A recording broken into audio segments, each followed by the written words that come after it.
channel. To this video guys, tayo po ay magluluto po tayo ng dinner. So, lulutuin po natin guys is sayote with egg.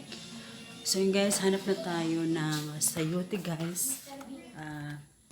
Ito po sa aming ref na ito. Ayan, so hanap tayo guys ng sayote. Meron kaming sayote. Ayan.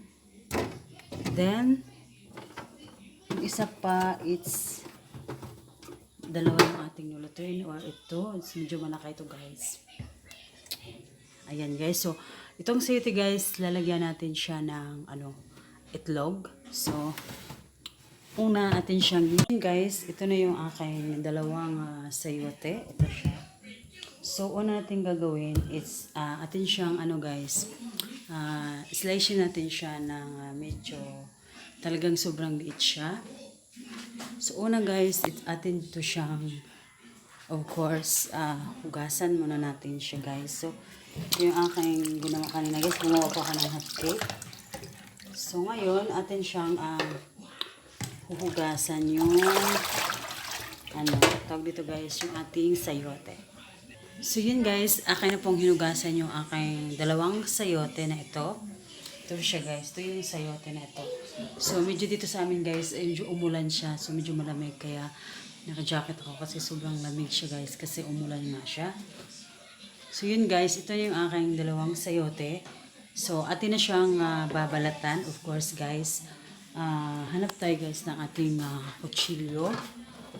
So, ito yung aming kutsilyo. Ayan. So, atin na siyang babalatan. So, ito yung aking paraan. So, malinis yan. Hindi siya dumi guys. Hindi yan natatanggal. So, yun guys, mag-umpisa na tayong mag-slice ng ating sayote. Slicing ko na yung aking ito yung aking isang sibuyas. And of course guys, meron akong 3 bawang. Then, meron akong kalahating kamatis, kasi hindi naman siya lagyan ng kamatis. So, at ito yung aking dahon ng sibuyas. And of course guys, meron akong 2 itlog. So ngayon guys, papakita ko sa inyo guys kung paano ko siya lutuin, itong sayote with egg. So ngayon guys, first time ko itong gawin na magluto ako ng sayote. So, kadalasan guys, yung sayote, hinalo lang natin siya sa sabaw, gaya ng tinulang manok. Pwede din siya ihalo guys sa sinigang, kung gusto natin. So, wala talagang masyadong gawing luto itong sayote. So, sa hindi nakakaalam guys, yung sayote guys, ito yung pinakamura na gulay. Ito guys, 15 lang ang kilo nito. So, ito ay 15 kilo ang isa. Ang 1 kilo guys, 15 kilo. So, binili ko to guys, sobra ito ng 1 kilo kasi medyo malalaki siya. So, ayan. So, ngayon guys, slice na lang natin siya ng medyo maliliit siya. Ito guys, hindi natin siya lagyan ng tubig kasi ang sayote kasi guys, marami siyang tubig. Talagang nagtutubig siya. So ngayon, atin na siyang hiwain. Let's go guys! So, hindi natin yung ating camera. Then, ayan guys. So, meron na tayong taparan. Then, dito natin ilagay sa plato na ito. So, una guys, is atin siyang hiwain. Ubusan na lang natin to guys kasi medyo kunting maliliit lang naman to. Kung 2 lang naman to guys eh. So ngayon, slicein natin. At meron po yung digta guys. Yan. So ngayon, para matanggal po ang digta, gaganyan lang natin yan siya guys. Yan. Sayawin lang natin yan siya. Ayan yung digta niya guys. Ayan. So ayan yung digta niya guys. Ayan. So ganyan. Yan siya guys. So ayan. Yan ang digta niya guys. Tanggal siya sa digta. Ayan. Nagbubula siya. So next guys, atin siyang babalatan. Alisin na lang muna natin itong ating egg kasi hindi kasya sa ating camera. So ayan guys, so hugasan natin siya ulit kasi na mayroon siyang digta. So ayan na siya guys, hinugasan ko na siya. Ayan, wala na yung digta niya. Then next, atin siyang hiwain dito. Ayan, meron siyang buto. So nakakain tong buto guys. Huwag natin siyang itapon. So, isama natin siyang lutuin. Ayan. So, masarap din to guys. Lagyan siya ng sardinas. So, ngayon, hindi ko to lalagyan sa egg. Lalagyan ko to siya ng egg. So, ngayon, tanggalin natin itong mga ganito niya. Ayan. Mga ganyan niya guys. So, ngayon, gagamit tayo ng ganito. Itong paler na ito. Paler ito tawag guys eh. Tabin lang muna natin itong ilagay natin siya dyan.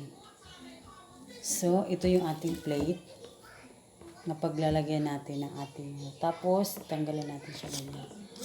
Mas madali kasi guys pag ito yung gamit natin. So, ayan. Oh my God, nasa natin ito. Ayan siya guys.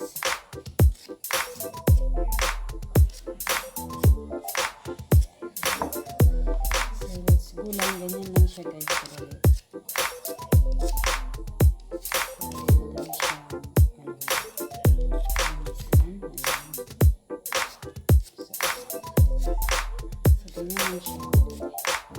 Then, ito yung isa. Tabi natin ng dumi. Then, ganyan din siya. Ganyan natin.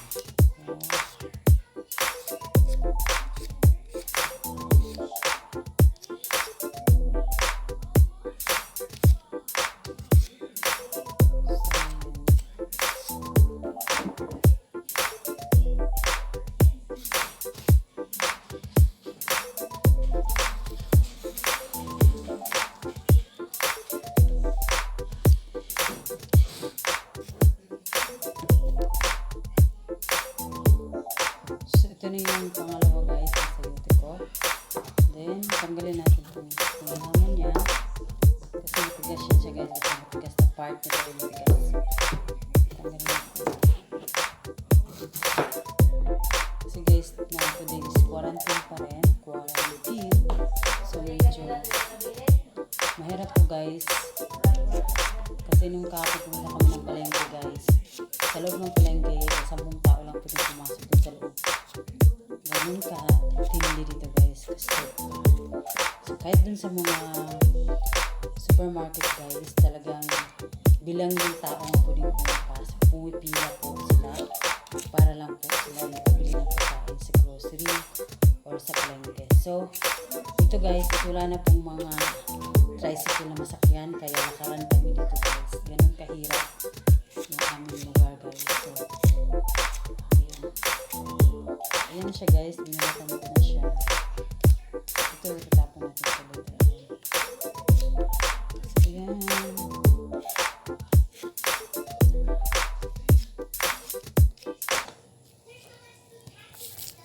Natapos ko na siyang slice. Ito na siya. Binalatan pala. So, ito na siya guys. Ito na yung sayote kong dalawa. Ito yung aking gagamitin for today. So, ngayon guys, atin na po siyang slice na medyo maliliit siya guys. So, let's start now. So, ayan siya. So, ngayon, gagawin natin. Ito guys. Urog muna natin yan. So, ayan. So, ngayon, magawa natin. Start natin. Medyo matagal to guys kasi medyo maliliit po yung ating pagka-hiwa nito. So, una, ganyan lang siya guys.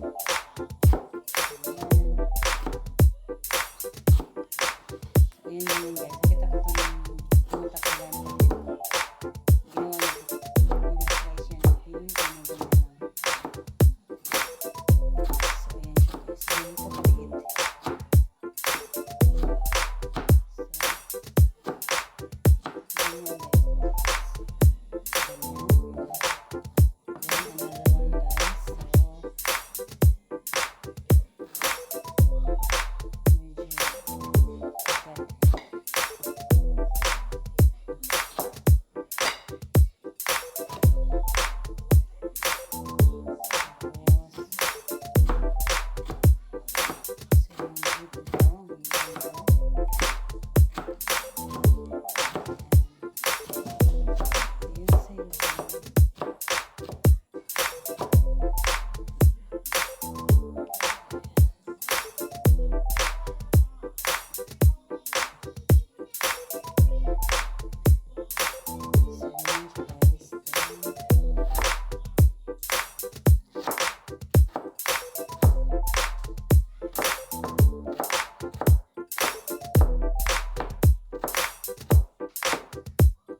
Ilagyan natin ito dito.